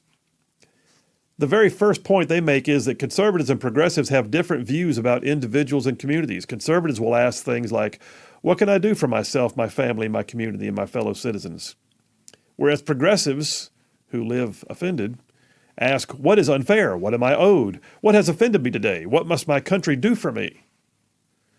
And it says the traditional American ethic of achievement gives way to the progressive ethic of aggrievement. And that's that whole snowflake mentality. They live aggrieved. They need someone to do something for them because they have been upset. Get over yourself. And oh, by the way, don't ask me to get over you, all right? You get over you. The next thing on the list is that conservatives and progressives have different views about what they call diversity and choice. It says for progressives, different ethnicities, gender identities, they're all welcome, but a variety of opinions and ideas are not. We need to be inclusive. We need to have everybody, all y'all income free, all of y'all who think you identify as something or that we see a certain way, everybody's welcome. What do you mean you think that's wrong? I'm sorry. You have offended us. All of you? Well, my pronouns are they, them. So yes, go figure. Conservatives say people should have choices, but progressives say that one political solution must fit all. And then number 3 on the list is that conservatives and progressives have a different view of what we call we the people. Conservatives truly believe that things like the Second Amendment or immigration reform or putting limits on abortion or those matter. You know why? Because we the people went to the polls and we voted for representative government who made decisions that we believe in. Whereas liberals say, oh, we didn't get what we wanted. We didn't win the election. Our cheating didn't work this time. We need a court to overturn it. Oh, by the way, we need bureaucrats to do some things in the deep state that we didn't get in the well, that's absolutely not what we the people are supposed to be. So the last piece I've got in this snowflakes and know-nothings is that when they live perpetually offended, and they begin to protest in such a way as to infringe upon other people's liberties. They may not realize that what they're doing is they're walking into a history because they know nothing about history. Victor Davis Hanson wrote a piece that came out in the last, actually came out yesterday. It's called The Weimar America. The Weimar Republic, if you're not familiar, was the predecessor to the true Nazi Germany. It was the Germany that was like from 1919 to 1933 thereabouts. It was the society, the governance that allowed itself to be led up to and through and into the Nazi Party. The Nazi Party arose during the Weimar Republic. Victor Davis Hanson says something eerie, something creeping is happening around the world. And now in America as well, he says. The dark mood is brought on by elite universities, by the diversity, equity, and inclusion industry, and by massive immigration from illiberal nations and anti-enlightenment societies. And he goes on to start talking about what we've been seeing. Protests by students in school, where they run through the halls looking for the teacher that they say they saw on social media supporting Israel. And they're going to riot, and they're going to demand that teacher be taken out. And you wouldn't believe some of the things that I can't read on the air that were being said about her on TikTok videos by students. Really happened. It happened in New York. But it's one of many incidents you're seeing where people are walking the streets demanding that Israel be taken down a notch, that somehow or another Hamas terrorists are the ones who are in the correctness or in the right, despite the fact that they committed atrocities. And the way this is happening right now, with the threats to students at Cooper Union University, Jewish students who had to lock themselves in the school library because there were protesters out there demanding they be handed out to them. Well, Victor Davis Hanson points out, he says the old Nazi youth gangs also tried to kill the Jews because they were not considered white. So our new Nazis are hunting them down because they allege that they are. And the common denominator between 1930s and 2023 is unfortunately an unhinged hatred of Jews. And he points out how little history has been taught or ingrained in these kids. And they're growing up in a world right now where they've been taught to feel aggrieved. They've been taught to be snowflakes and be offended.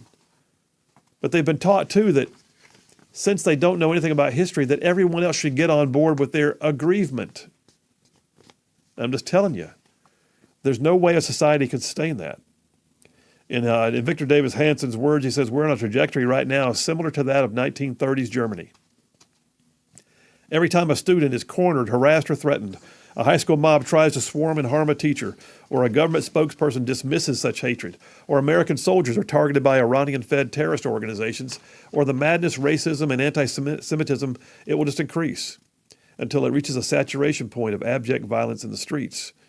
And once a society mainstreams the values of thuggish brown shirts and ignores their from the river to the sea eliminationist chants and screams, then the next emboldened step is foreordained, and we have become the Weimar America. All right, you guys, snowflakes and know-nothings, they can be funny, they can be dangerous. Y'all stay tuned. We'll take a break right now. We'll come right back, and we will wrap it up with some text messages and tell you what's coming up next. Phil Williams, Rightside Radio. Y'all stay tuned. We'll be right back.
we are back. Phil Williams, Rightside Radio. Solid, conservative, and just plain right. Just, I mean, like, wow. Making common sense like a superpower.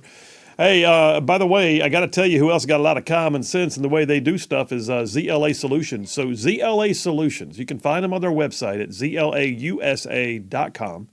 ZLA Solutions, they're like just kicking it when it comes to helping businesses all over our listening area and beyond really make a difference in the way they streamline their operations, help them with things like logistics, warehousing, all kinds of stuff. But y'all, one of the things they also do is help you find people. Doesn't matter. Blue collar, white collar, or no collar, I always say. ZLA Solutions can help you find the people you need. Small groups, whole shift of people, doesn't matter. Doesn't matter what industry you're in, they can help you. Let me just encourage you to check them out. ZLA Solutions at zlausa.com.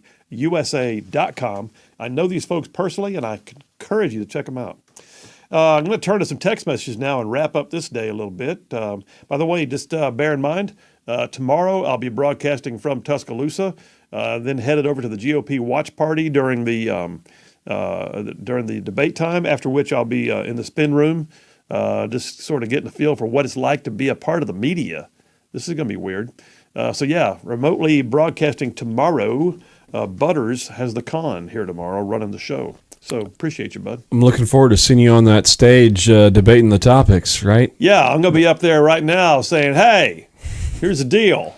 Bringing some common sense. All four of you guys, what's wrong with y'all? Hey, a couple of text messages. First of all, Bill from Huntsville just says, Phil, for your listeners who are on 565 West, that's my Huntsville listeners. If you're commuting and during go-home time and you're on 565 going west towards Decatur, it's backed up all the way to Huntsville. It says all the way to the Madison Redstone Arsenal gate. Wow. So you may want to find another route. So there's that. Hey, Bill, thanks for the heads up on that. I appreciate it very much. John from Huntsville says, Phil, I'll never be able to look at snowmen the same way again. Then he says, Butters, your commentary and your sound effect performance was absolutely brilliant today. He also says you got an A++, perfection. He says, Phil, your performance is also absolutely brilliant. So today you and Butters are co-champions with an A++. Congratulations. And he says he can't wait to get his Right Side Ruffian t-shirt. It's coming, brother. We're sending it because John was the winner of the NCAA Pick'ems. So we're getting him a t-shirt out ASAP. Brian from Huntsville, I am guilty of not obeying at times. And he has John 13:34-35, which says, a new command I give you, love one another as I've loved you, so you must love one another. By this way, everyone will know that you are my disciples if you love one another. Thank you, Brian. Does that include snowmen? I think it does. Would it be? I would say yes. Why not?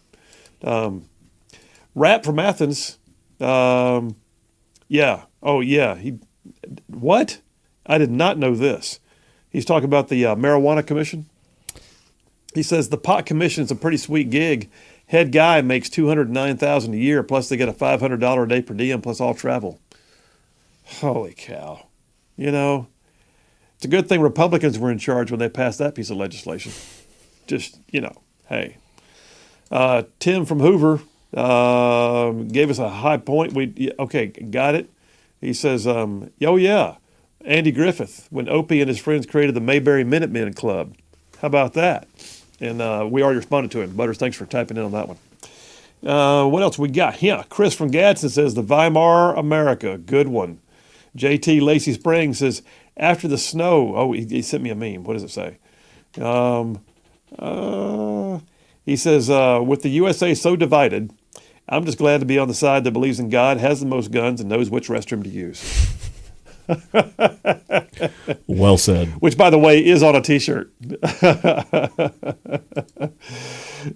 Joe from Birmingham. He says, what was the best thing I heard on Right Side today? It was the gentleman got baptized. Yes, indeed, that was a high point, and I appreciate it. Thank you, Joe, for saying so. Allie from Athens says, regarding the snowflakes, methinks that someone should have pointed out that it needs to be snow mine. Did you spell that correct? So that man and men don't show up at all, at least for the snowflakes. Yes, I understand. Thank you. Yes, the Snowflake Sentinel Evening Edition would publish it that way. We got James from Huntsville. Says this, he calls himself Cooter. Cooter from Huntsville says, can y'all post that article about the snowman summary? I laughed out loud, but sadly, it is our reality. Yeah, man, and I'll say it again, James, thank you for that. The best place to find it is on my own personal Twitter feed, which is at Sin, that's S-E-N, at Sin Phil Williams. Twitter, at Sin Phil Williams. I posted it this morning. It's got a image of some laughing faces. And then Jay from Hartsville says, I will never look at Frosty the same. We hit a nerve with that one. Phil Williams, Rightside Radio, coming at you tomorrow from T-Town. Y'all have a great night. We'll see you then.